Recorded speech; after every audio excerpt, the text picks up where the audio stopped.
Graça e paz, amados irmãos. Gostaria de começar esse sermão, essa explanação, essa exortação com uma pergunta.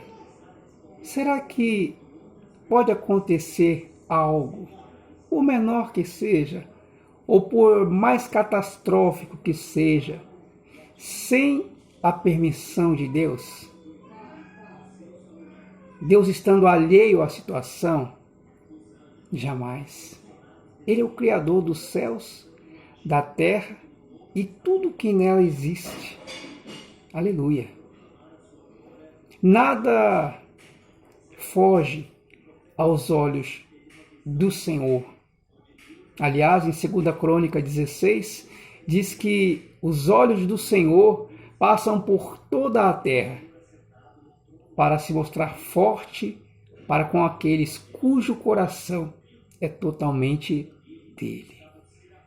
Então, nesse momento, os olhos do Senhor estão passando aqui, aí onde você se encontra, no seu trabalho, na sua casa, procurando um coração que seja despojado de si mesmo, das coisas mundanas, para que Deus possa usá-lo. Amém? Então, nada acontece sem que Deus saiba ou Ele permita. Isso nos leva a crer que Ele tem um propósito.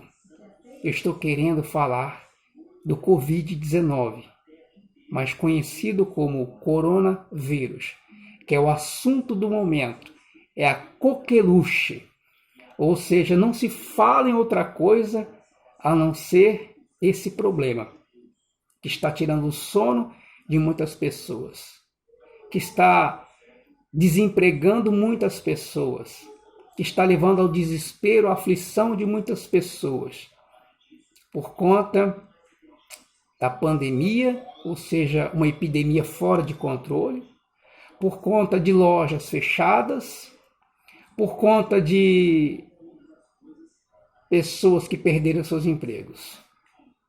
E também o risco de contrair o coronavírus. Será que Deus ele está a par de tudo isso? Sim, está. Ele é onisciente, ele é onipresente, ele é onipotente.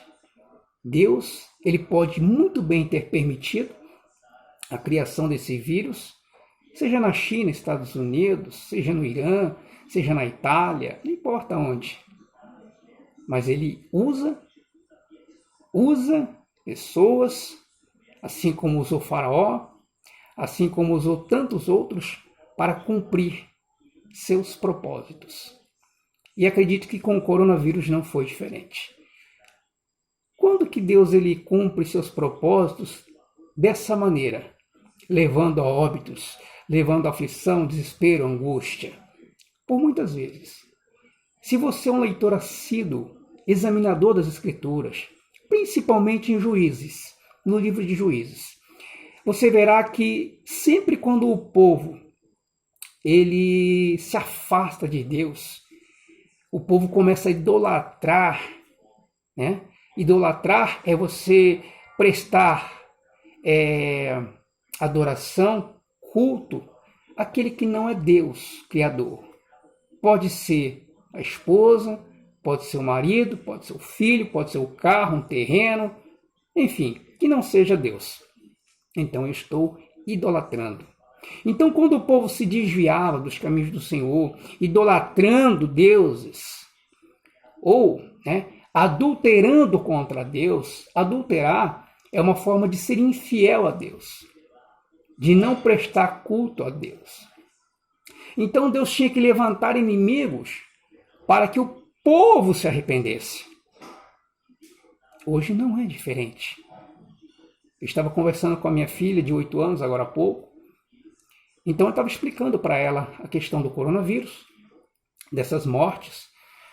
Então, semelhantemente, eu disse para ela, filha, quando um pai quer corrigir o filho rebelde, um filho desobediente, o que ele faz? ele vai orientar, ele vai chamar a atenção. Porém, se reincidir, se a criança não obedecer, então o pai ele vai recorrer a um chinelinho, a uma cinta, um castigo, e assim por diante, para que a criança não se perca, para que a criança ela cresça em disciplina diante dos pais, para que seja um exemplo na sociedade, para que seja agradável aos olhos da sociedade, dos pais, para que não sofra consequências da rebeldia. Com Deus é semelhante. Ele é o nosso Pai, Ele é o nosso Criador. E para nos salvar, Ele tem que nos corrigir. Ele tem que nos disciplinar, nos colocar na linha.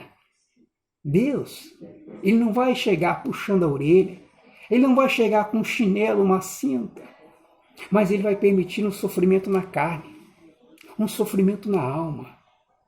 E quando a pessoa ela estiver numa situação em que amigos, dinheiro, família não pode resolver, se torna caótica, todos os meios em que ela confiava não surtem mais efeito, ela vai olhar para Deus.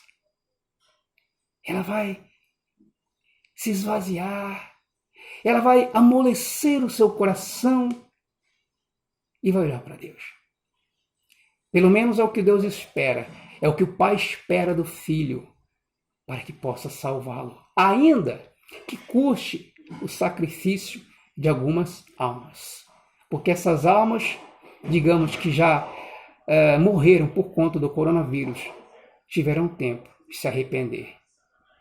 E para Deus, da forma como vem a morte não importa. O que importa é a nossa alma, porque ela é eterna. Então, entenda os propósitos de Deus. E cuidado, porque onde está o teu tesouro, o meu tesouro, estará o nosso coração. E ele tem que estar alicerçado na rocha eterna. Porque nós só conhecemos a nossa fé diante da fornalha acesa, diante da cova dos leões, diante da pandemia do coronavírus. E aquele que está alicerçado na rocha, pode vir tempestade, pode vir as provas, ele não se abala, porque ele conhece quem ele tem crido. Deus abençoe em nome do Senhor Jesus Cristo.